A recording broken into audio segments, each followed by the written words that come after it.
Hey, I'm Logan. Welcome to Honest Reviews. Today, we are going to be looking at the ultimate guide to the Instax Mini 12 instant film camera. We're going to go through what this camera is about, what you get when you buy it, how to get the most of it, and how to set it up. It's a pretty easy and fun camera to use, but there's a few little tips to help you get the most out of it, and I'm going to show you in this video. Okay, so here is the basic idea of this camera. It's very simple. You put in a pack of instant film, you press the shutter button, and out it pops. Here's an example of the instant mini film that I'm talking about. It's credit card size, nice and small, and it just gives that really fun, nostalgic feeling. You don't know what you're gonna get until it develops, which is really exciting.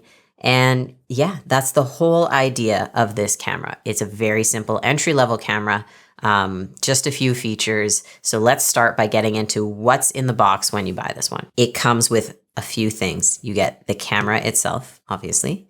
There is a little wrist strap, which I'm going to be putting on later in the setup portion of this video. There is the small little manual.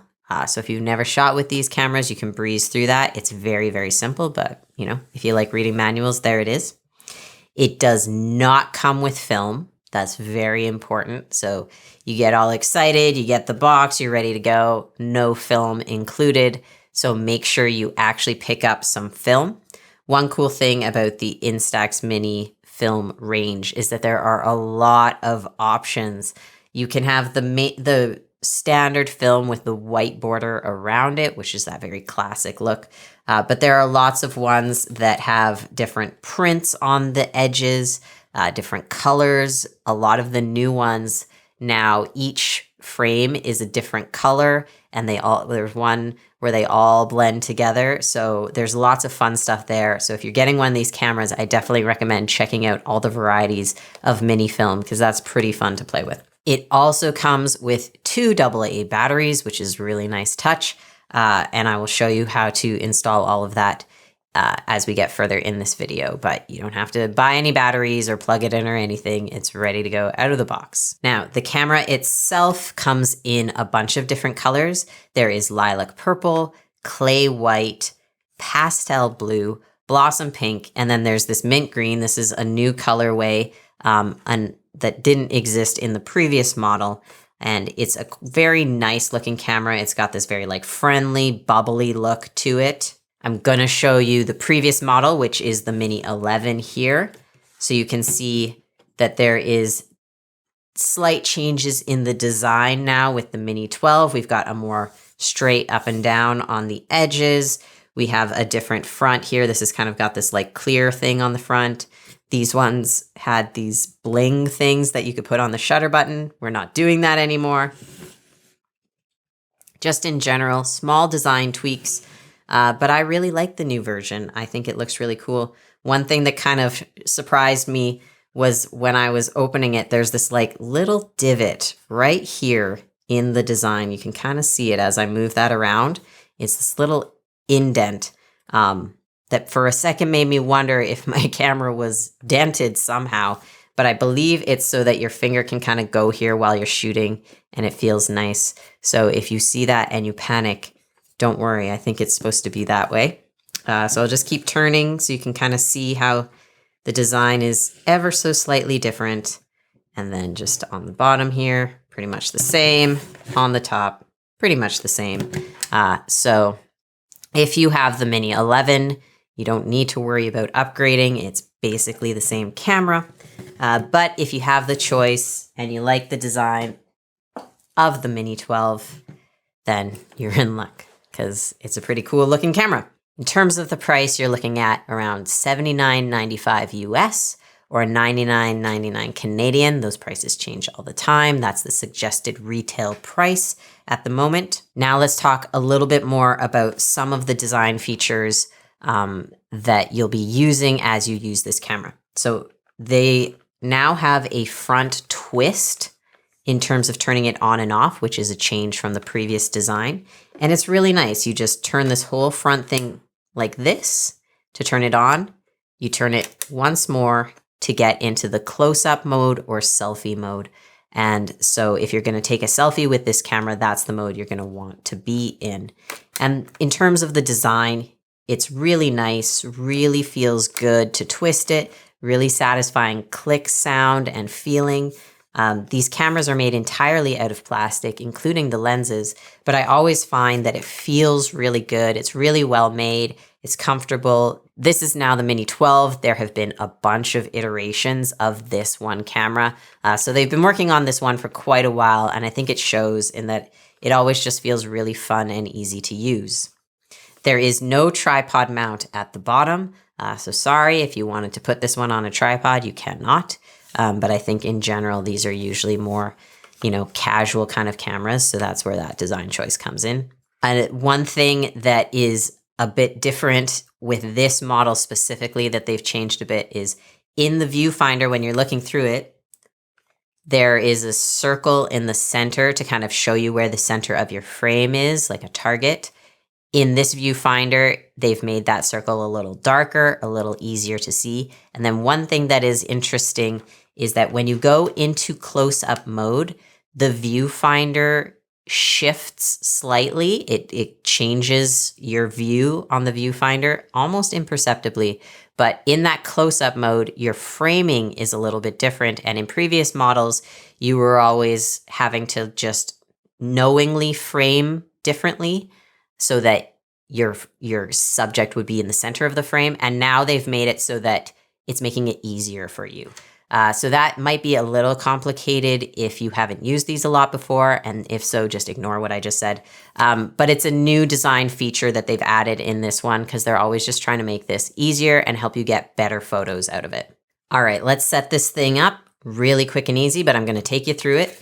So on the side here with the 3 dots, you'll be able to feel them if you can't see them. You just pull that down and batteries go in here. It comes with the 2 AA's, as I said. They tend to last quite a while, which is really nice. Once you have the batteries in, twist. That's how you're going to turn it on. There's a tiny little light up there that you will be able to see when it's on so that you know it's working, the batteries are charged, all that kind of stuff. So I'm going to turn it back off. Now we are going to put the wrist strap on. So it comes with this. It will be, matching whichever color you pick. You can choose which side you want to put it on. Since I have my hand over on the right, I'm going to put it on this left side. If you haven't put one of these in before, it's pretty easy. So this is what you're looking for here. These 2 holes on both sides. These are what you're going to put the wrist strap on. Choose whichever side you want. Put it in one side. It pops out the other side with the little loop. You can see that little loop comes out. Put the rest through the loop all the way down and then pull that tight. And there you got your wrist strap on, really easy to take it off. And because you have them on both sides, you can also put a full neck strap if you want. Now let's install some film. So once again, we are looking at the mini film. There are 3 sizes of Instax film. There's mini, there's square, and there's wide. This camera will only shoot the mini film, so don't buy the other ones. Only get the mini film. But once again, you can shoot any type of mini film. There's black and white, there's black border, there's all those cool ones. So any type of mini film will work in this camera. This is the basic standard one. You can get it in bulk packs if you want to save a bit. You can check out links below for a bunch of different sources of film if you want. And just really easily open it up. With this film, you want to make sure you're not leaving it in a hot car or anything like that. It's not as precious as you might think, but you do want to take good care of it because if you, wreck a whole pack because it's in a boiling hot car, you're out the money and it's not cheap. So you do want to be careful with it. Open up the foil packet.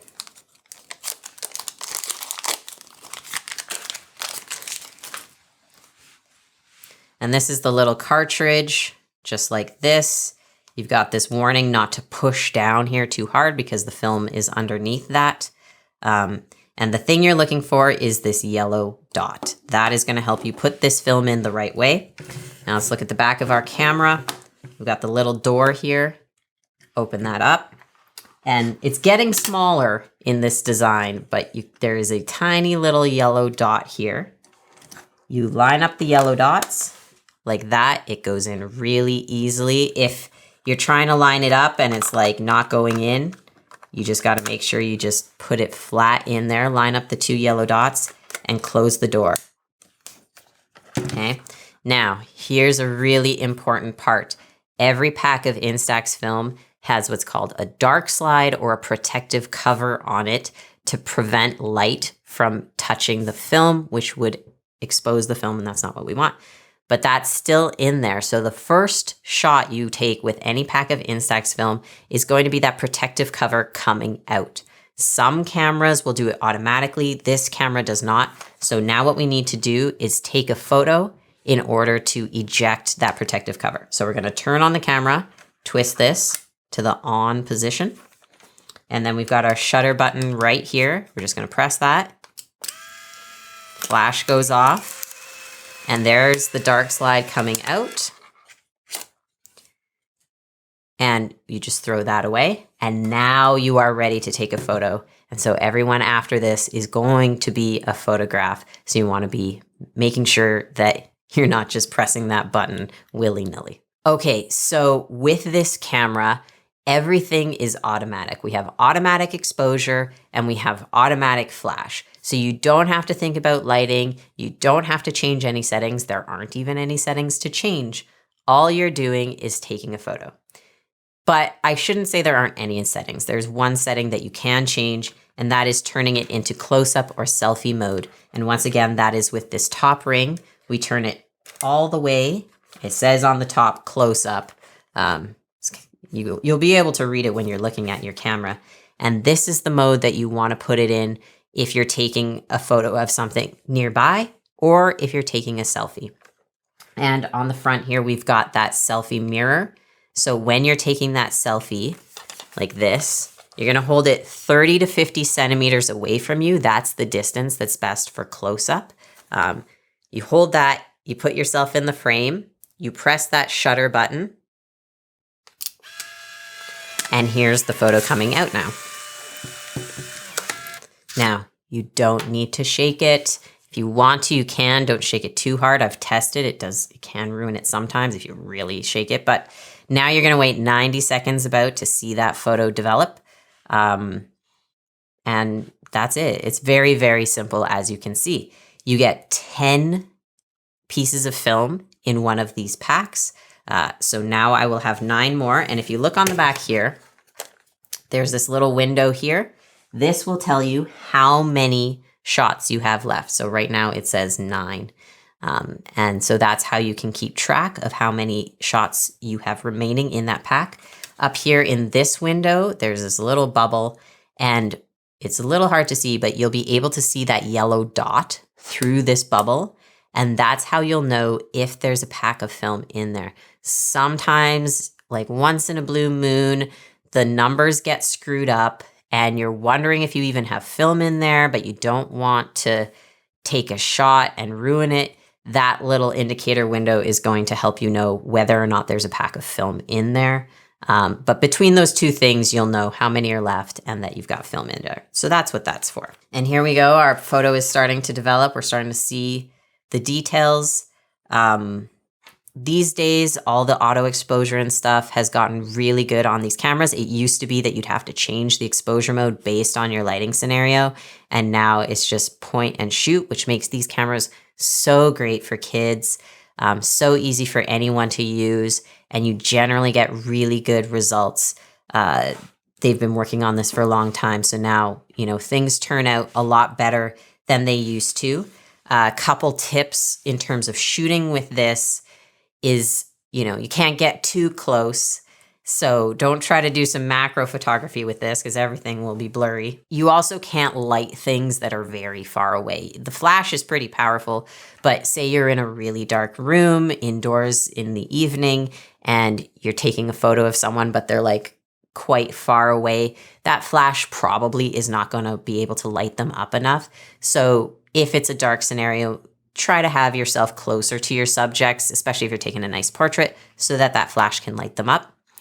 if you're taking photos in natural light, you might notice that if you're in the shade, that flash will go off and it might kind of ruin that natural light look that you're going for. So sunny photos, more brightness will more likely make it so that that flash doesn't fire if you're looking to not have flash in your photo. But with this camera, you cannot turn the flash off. It's always going to go when it thinks it should go. So you kind of have to get used to the camera and figure out when the flash fires and when it doesn't, and pay attention to your lighting so you can start being a little bit more in control of that. So that is the basic guide to this camera. There really isn't a lot more. There aren't more shooting modes.